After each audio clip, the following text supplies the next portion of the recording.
Le matin, donc, je vais aller avec les équipes, on va échanger un petit peu quels sont les problèmes en cours, les problèmes de la veille, les problèmes de la nuit, pour ensuite définir les priorités de la journée. Et puis, donc, il y aura aussi mes équipes, mes experts, et puis chacun ensuite, suivant ce qui va être défini avec le chef d'équipe de maintenance, va aller agir sur déjà l'urgence, ce qu'il y a besoin, mais ensuite travailler sur des améliorations, des suivis ou des projets. Enfin, voilà, ça peut être assez varié au niveau des journées, au niveau du travail, suivant le fonctionnement du site. Alors moi, je dirais qu'il y a une partie, j'irai accompagner en terrain, mais plutôt avec mes chefs d'équipe maintenance, pour essayer, de les aider à travailler un peu différent, pour évoluer dans le sens que je souhaite qu'on aille, donc les accompagner. Pareil avec mes experts, plutôt sur la partie méthodologie, parce qu'on travaille ensemble pour définir. Donc ce que j'attends de leur part, c'est intéressant, c'est de dire, ok, il y a des problèmes. Maintenant, qu'est-ce qu'on fait pour les résoudre et qu'est-ce qu'on fait pour pas qu'ils puissent se reproduire. De ça peut déboucher des projets d'amélioration, où ils vont définir un budget, on va définir différentes choses. Ensuite, on va travailler ensemble et on va se mettre d'accord sur on y va, on n'y va pas, est-ce qu'il y a d'autres alternatives. Voilà, ça va être avec les experts. La partie équipe de terrain, dépannage, c'est vraiment sur la partie opérationnelle, donc c'est de la réactivité, donc quelles sont les problématiques.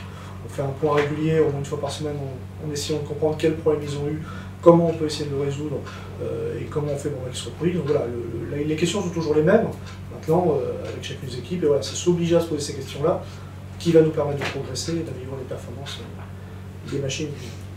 Alors, nous, proprement dit, les machines, on a des machines on n'est pas dans des chambres blanches, qui fait que les machines ont leur propre système. Du moment où on intervient dans une machine stérile, obligatoirement derrière, il y aura, c'est ce qui fait la contrainte de notre métier aussi, il y aura une phase de nettoyage et de stérilisation.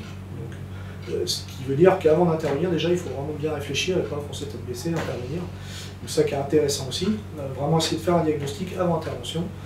Voilà, ce qui fait que cette partie hygiène est importante de ne pas laisser de pièces, bien sûr se nettoyer les mains, se désinfecter les mains, ce genre de choses.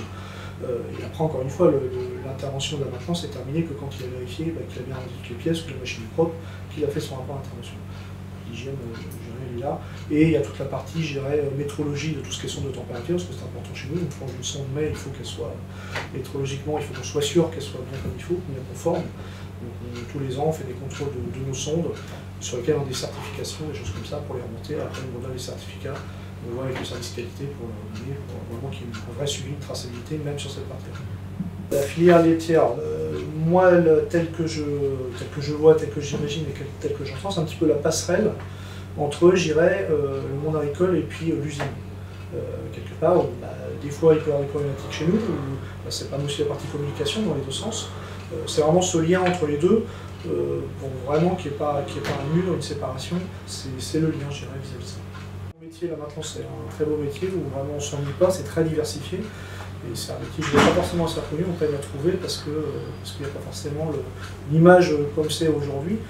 C'est plus vraiment, les mains sales et tout ça. Aujourd'hui, il y a des servomoteurs, il y a plein de choses, il y a de l'informatique, il y a de l'automatisme, il y a plein de choses. Il faut que c'est un métier très intéressant sur lequel on ne s'ennuie pas.